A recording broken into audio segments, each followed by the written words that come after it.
तो दोस्तों अलग अलग समय पे अलग अलग कंपनीज मार्केट में आईपीओ के थ्रू लिस्ट होती रहती हैं। रिटेल इन्वेस्टर से पैसा निकलवाते हैं और फिर अपनी कंपनी चलाते हैं। नॉर्मल प्रोसेस है ये, इसमें कुछ गलत नहीं होता। इस पर्टिकुलर टाइम पे आईपीओ की भरमार है और इस वीडियो में देखेंगे कि आने वाले समय में कुछ ही दिनों में 6 नए आईपीओ लिस्ट होने वाले हैं। कौन सी कंपनीज हैं, कितना पैसा रेज करने वाली हैं, क्यों रेज करने वाली हैं, ये सब कुछ इस वीडियो में। तो आइए शुरू करते हैं।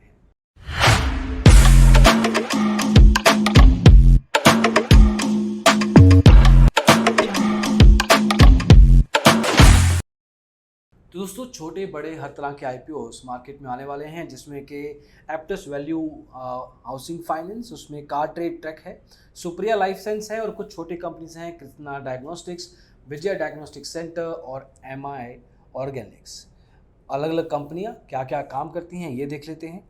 सबसे पहली कंपनी है एप्टस वैल्यू। ये कंपनी 500 करोड़ रुपए का फ्रेश इशू और करीब 6 करोड़ 45,90,695 इक्विटी शेयर लेके आ रही है ओएफएस के थ्रू, जिसमें से कुछ एग्जिस्टिंग इन्वेस्टर्स एग्जिट कर रहे हैं।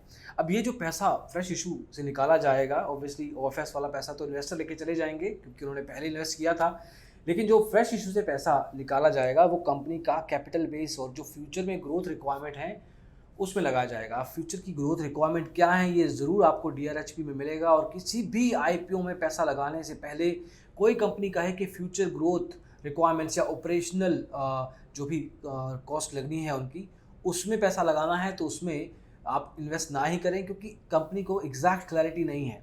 अगर वो ग्रोथ रिक्वायरमेंट में ये बताते हैं कि हमने ये प्लांट बनाना है या एक नए बिजनेस सेटअप करने हैं या नए मैन्युफैक्चरिंग यूनिट्स लगाने हैं या कुछ भी in terms of the exact specification बताया जाता है, then it's a good sign. But एक नॉर्मल लेवल पे जेनरिक बात करने से कुछ क्लैरिटी ना तो शायद कंपनी को है और ना ही आपको हो पाएगी। अब इस आईपीओ से एप्टस वैल्यू 2600 से 3000 करोड़ रुपए एक तरीके से रेज करने वाली है। दूसरा आईपीओ है कार ट्रेड टेक का। कार ट्रेड कंपनी एक तरीके से अगर आपको पुरानी कारें खरीदनी है, बेचनी है, तो उस पर्टिकुलर सेगमेंट में ये पुरानी स्टार्टअप है, 2009 में आई थी।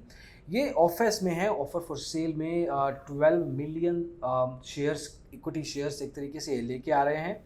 इसमें बहुत सारे इन्वेस्टर्स जिन्होंने series A B C D जो भी फंडिंग होती है, वीसीज या एंजल इन्वेस्टर्स जिन्होंने इसमें इन्वेस्ट किया है कंपनी में आज तक पिछले 12 सालों में, वो पर्टिकुलर लिस्ट आपको भी स्क्रीन पे दिखाई देगी। वो सभी लोग ओएफएस के थ्रू शायद एग्जिट करेंगे, पार्शियली या कंप्लीटली, और उसके बेसिस पे ये कंपनी ने कहीं ना कहीं पैसा लगाना है। मेजरली कार ट्रेड के 3 मार्क इन्वेस्टर्स हैं, जिसमें वार्बर्ग पिंकस है, टेमासेक है और जेपी मॉर्गन है, मार्च कैपिटल है। तो एक तरीके से ये कुछ 3-4 रात मार्क का इन्वेस्टर्स हैं जो शुरुआत से कंपनी के साथ जुड़े हुए हैं। तीसरा आईपीओ दोस्तों आता है सुप्रिया लाइफ साइंस लिमिटेड से। ये पर्टिकुलर कंपनी फार्मास्यूटिकल बैकग्राउंड से आती है, लेकिन स्पेसिफिकली बात करें तो ये मैन्युफैक्चरर्स हैं विटामिन के, anti asthmatic medicine, anti allergic medicine के। एक तरीके से वहाँ पे शायद ओईएम सेगमेंट में ये काम करते हैं। अब इस पर्टिकुलर आईपीओ में वो 200 करोड़ रुपए का फ्रेश इशू लेके आ रहे हैं और करीब 1000 करोड़ रुपए का जो उनके प्रमोटर हैं मिस्टर सतीश वामन वाघ, उनके थ्रू ओएफएस, तो एक तरीके से वो एग्जिट कर रहे हैं जो main promoter. That is actually not a good sign, but it really depends कि ओवरऑल होल्डिंग क्या है उनकी और उसमें से कितना एग्जिट वो कर रहे हैं, क्या परसेंटेज एग्जिट है, ये भी ज़रूर आपको चेक करना चाहिए। और ये सिर्फ इस आईपीओ की बात नहीं है, नॉर्मली भी अगर कोई प्रमोटर प्राइमरी एग्जिट कर रहा है ओएफएस के थ्रू तो उसमें ज़रूर देखना चाहिए कि कितने परसेंट की होल्डिंग से वो एग्जिट कर रहा है, और आफ्टर दिस ओएफएस का लिक्विडिफिकेशन करेंगे ये, उसके बाद इनका परसेंटेज शेयर होल्डिंग कितना रह जाएगा, ये भी एक मेजर रीज़न होता है आपका इंटरेस्ट जगाने में।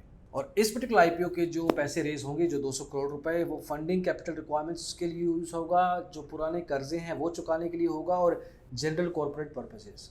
तो अभी भी क्लैरिटी नहीं है, लेकिन बाय पीरियड ऑफ टाइम अब जब भी ये कंपनी डीआरएचपी में और डिटेल्स बताती है तो उसमें भी आपको क्लैरिटी मिलती है। सुप्रिया लाइफ साइंसेज फार्मास्यूटिकल में जैसे आपको बताया आरएनडी में काम करते हैं, तो इतना ज़्यादा ब्रांडिंग नहीं है, लोग जानेंगे शायद इस आईपीओ के बाद में भी, बट अभी तक इस इंडस्ट्री में भी कुछ ऐसा ब्रांडिंग नहीं होता है, तो may be that's the reason.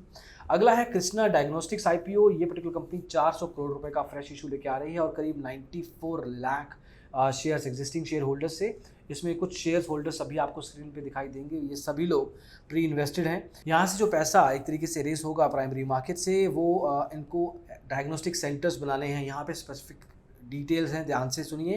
Punjab, Karnataka, Himachal Pradesh, Maharashtra में इनको कुछ नए डायग्नोस्टिक सेंटर बनाने हैं, तो उसलिए ये फंडिंग उठा रहे हैं। इसके अलावा इनको कुछ लोन्स भी चुकाने हैं और जनरल कॉर्पोरेट पर्पसेस में खर्चा जाता है।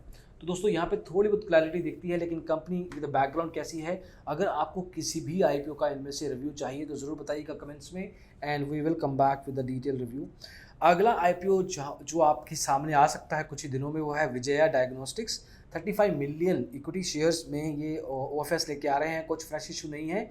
जो एग्जिस्टिंग शेयर होल्डर्स हैं उसमें से 35% का स्टेक डाइल्यूशन कर रहे हैं current promoter, existing share holder.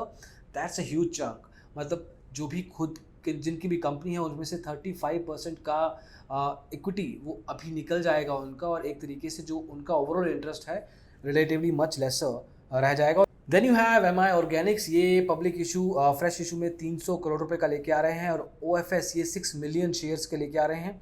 Company 140 crore रुपए का इस्तेमाल कुछ कर्जे पुराने चुकाने में यूज़ करेगी, और 90 करोड़ रुपए फंडिंग वर्किंग कैपिटल।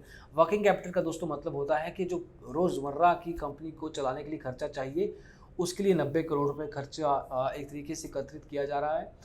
कंपनी को खुद के बिजनेस ऑपरेशंस चलाने के लिए जब पैसा चाहिए होता है, तो एक तरीके से दिखता है कि ग्रोथ की तरफ बात नहीं हो रही है। जो भी आज की तारीख में इनके पास बिजनेस का सेटअप है, जिस स्केल पे है, उसको चलाने में भी इनको मदद अगर चाहिए, तो एक तरीके से थोड़ा सा कन्फ्यूजन दिखता है वहाँ पे। तो ये थे दोस्तों कुछ आईपीओज और कुछ कंपनीज जो कि अपने अपने लेवल पे अपना प्रोडक्ट या खुद को मार्केट में रख के पैसा एकत्रित करना चाहती हैं। कैसा कर पाएंगी और उसके बाद उस पैसे का करेंगी क्या, दैट्स अ लॉन्गर डिस्कशन। लेकिन आप तक अभी के लिए इन्फॉर्मेशन लेके आना था, और ये बताना ज़रूरी था कि कौन कौन सी कंपनीज पे आपकी नज़र हो सकती है। डीआरएचपी में डेफिनेट लेवल पे आपको खुद देखना चाहिए कुछ चीज़ें। रिव्यूज़ आप देखिए यूट्यूब पे या ऑनलाइन या टीवी पे भी देख सकते हैं, अखबारों में भी पढ़ सकते हैं, लेकिन खुद का बैकग्राउंड चेक ज़रूर कीजिए अपने लेवल पे। जो भी कंपनी करना चाहती है, कर रही है, उस पैसे का क्या करेगी, आज तक का उनका क्या रहा है ग्रोथ, ये सब नंबर्स डीआरएचपी में अवेलेबल होते हैं, इतना कॉम्प्लिकेटेड नहीं होता। एनीवे, अगर हमसे आप कोई रिव्यू चाहते हैं तो ज़रूर बताइएगा कमेंट्स में। अभी के लिए दोस्तों बस इतना ही, अगली वीडियो में जल्दी मिलेंगे। Thank you so much, take care, bye.